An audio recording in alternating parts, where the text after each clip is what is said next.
Hey everybody, this is Mike with Free Roaming Hiker, and today I'm talking to you about the beautiful Grand Prismatic Spring found in Yellowstone National Park. Grand Prismatic Spring is one of the biggest highlights and features of the park, and as the third largest hot spring in the world, it attracts plenty of people each day for its vibrant colors that are sprawled across its roughly 370-foot diameter. I've made numerous trips guiding people around the Grand Prismatic Spring, and these are my recommendations for how to best experience it.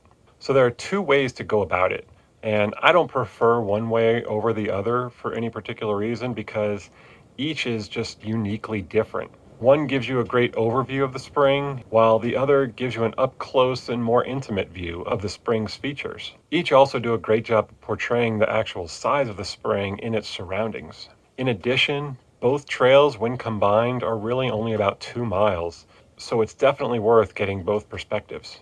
My personal recommendation is to do the Overlook Trail first, so that way you can get a nice overview of the terrain. This helps you better understand what you're seeing when you do go and get a closer view from the boardwalk. So the Overlook Trail begins at the Fairy Falls Trailhead, and you may have to wait for parking because it has become a popular spot. Immediately from the trailhead, you'll cross the Firehole River, and the trail at this point is a wide and well-maintained trail, so it's very easy hiking for this first segment. In addition, there's not really any elevation change, so it's easy going. You'll pass a few really pretty hot springs, and it should go without saying to just leave them alone. Don't be a Darwin Awards contestant. Make sure you enjoy all of Yellowstone's features safely. There's no guarantee that any of these features are permanent. A lot of what's called the center built up around the hot springs can be very fragile, and if you do fall in, it could cause serious injury or even death. So it's best just not to chance it and just play it safe around the hot springs.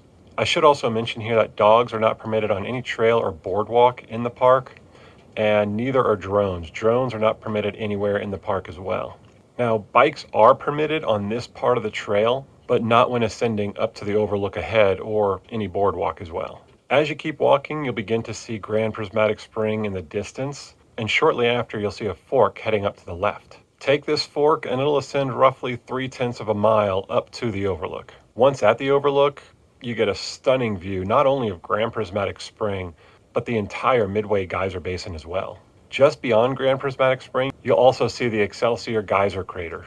In the late 1800s, this geyser's eruptions were so violent that it ultimately completely blew itself apart, and now it just appears as a big, large hot spring. The reason that one doesn't have the color of Grand Prismatic Spring is because the water is so hot that not even thermophiles can grow in it. The average temperature of it is nearly 200 degrees Fahrenheit, while Grand Prismatic Spring ranges from about 140 to 190, depending on the specific location. As such, thermophiles find the perimeter of Grand Prismatic quite hospitable. Likewise, you won't see any thermophiles around the Excelsior Geyser crater until you get farther down the runoff, which is also a highlight of the boardwalk. So once you've had your fill at the overlook, head back down the way you came in. If you are looking to add a little bit more distance, you're roughly halfway to Fairy Falls itself, so you can extend this hike to go see a majestic 200-foot waterfall, which really wouldn't have that much of an impact on your day. If you would like to do that, you can head right just below the overlook, and that'll continue down the trail. And then just shortly thereafter that, there's a fork that branches left, and Fairy Falls is just a short distance away from that. Regardless, once back at the trailhead, drive north for a short distance to get to the Midway Geyser Basin parking area. Again, you might have to wait for a spot because it's also a popular area. Coincidentally, this trail also begins by immediately crossing the Firehole River. This is also where you'll see a small but dramatic waterfall pouring over the cliffs into the river. This is the runoff from the Excelsior Geyser crater. The reason there's so much water pouring over the cliffs is because the runoff from the Excelsior Geyser crater discharges roughly 4,000 gallons of water every minute. The fact that this little waterfall is lined with thermophiles makes it that much more beautiful and exciting.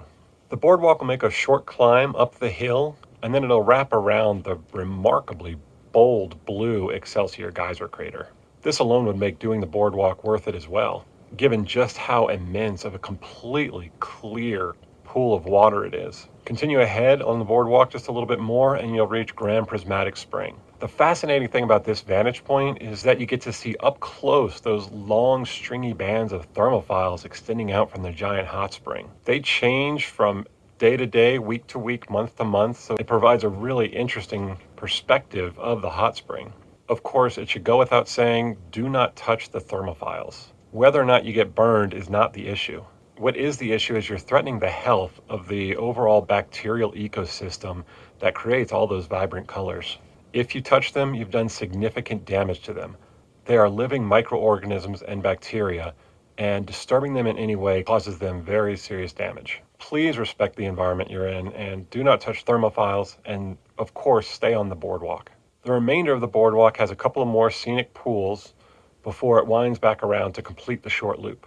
From here, you've pretty much seen all of the Midway Geyser Basin, so I hope you found this video useful or even inspiring, and if you did, please be sure to like and subscribe. If you have any other questions or comments, please feel free to leave them in the comments below. If you'd like a more detailed write-up of either the Overlook Trail and or the boardwalk, I've got them linked to my website at freeroaminghiker.com in the description down below. Thanks for watching and happy trails.